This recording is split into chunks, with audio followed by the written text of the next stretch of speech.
வணக்கம். விஜிஸ் கிச்சனில் இன்றைக்கி தீபாவளி ரெசிபி ராகி முறுக்கு தான் செய்ய போகிறோம். வாங்க எப்படி செய்யணும்னு பார்க்கலாம். 1 கப்பு ராகி மாவு, 1/4 கப்பு பச்சரிசி மாவு, 2 ஸ்பூன் கடலை மாவு, 1/4 ஸ்பூன் உப்பு, 1/4 ஸ்பூன் பெருங்காயத்தூள், 1 ஸ்பூன் வெள்ளை எள்ளு, 1 ஸ்பூன் பட்டர் சேர்த்துட்டு மாவு நல்லா பிசைஞ்சு விட்டுக்குங்க.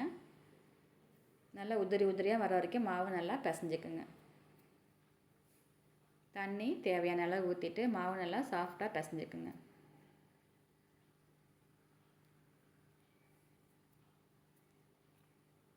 ஹெல்த்தியான ரெசிபி, சீக்கிரமாகவும் ரெடி பண்ணிடலாம். அவ்வளோ டேஸ்டியாகவும் இருக்கும். நீங்களும் அதை ட்ரை பண்ணி பாருங்கள். நல்லா சாஃப்டாக பிசைஞ்சாச்சு மாவை.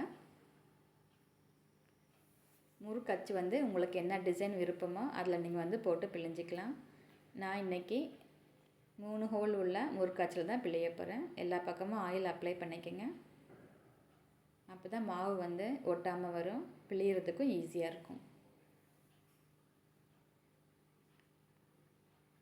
கரண்ட் இந்த மாதிரி அரிகரண்டி எடுத்துக்கிட்டிங்கன்னா பின்னாடி பேக் சைடில் ஆயில் அப்ளை பண்ணிக்கோங்க. இதில் தான் முறுக்கு பிழிய போகிறோம். ஆயிலில் போடும்போது ஈஸியாக இருக்கும். எல்லா முறுக்கும் இதே மாதிரி பிழிஞ்சு எடுத்துக்கலாம். ஸ்டவ் ஆன் பண்ணிவிட்டு பேனில் ஆயில் ஊற்றிட்டு சூடானோடனே முறுக்கெல்லாம் போட்டு எடுத்துடலாம். இந்த மாதிரி கம்பி தள்ளி விட்டு போட்டோம்னா முறுக்கு ஒன்றோட ஒன்று ஒட்டாமல் இருக்கும். திருப்பி விட்டுறதுக்கும் ஈஸியாக இருக்கும். இந்த கம்பியில் ஆயிலோட சலசலப்பு போனோடனே முறுக்கு எடுத்துடலாம். பாருங்கள் எவ்வளோ சூப்பராக வந்திருக்குன்னு. இதே மாதிரி எல்லா முறுக்கும் போட்டு எடுத்துடலாம். எங்கள் வீட்டில் தீபாவளினா எங்கள் அம்மா எங்கள் அப்பா 2 பேரும் சேர்ந்து தான் செய்வாங்க. உங்கள் வீட்டில் எப்படி? கமெண்ட் பண்ணுங்கள். எல்லா முறுக்கும் போட்டு எடுத்துடலாம். இந்த மாதிரி கம்பியில் 1 சைடு திருப்பி போட்டுருங்க. நம்ம சேனலை ஃபஸ்ட் டைம் பார்த்தீங்கன்னா சப்ஸ்கிரைப் பண்ணிக்கோங்க, சப்போர்ட் பண்ணுங்கள்.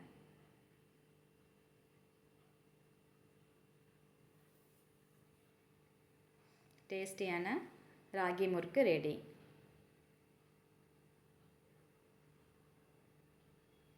எடுத்துடலாம். முறுக்கெல்லாம் இந்த மாதிரி சலசலப்பு குறைஞ்சிருச்சு பாருங்கள். இந்த டைமில் எல்லா முறுக்கும் எடுத்துடலாம். இந்த வீடியோ உங்களுக்கு பிடிச்சிருந்துச்சுன்னா லைக் பண்ணுங்கள், ஷேர் பண்ணுங்கள், சப்ஸ்கிரைப் பண்ணுங்கள். தேங்க்யூ.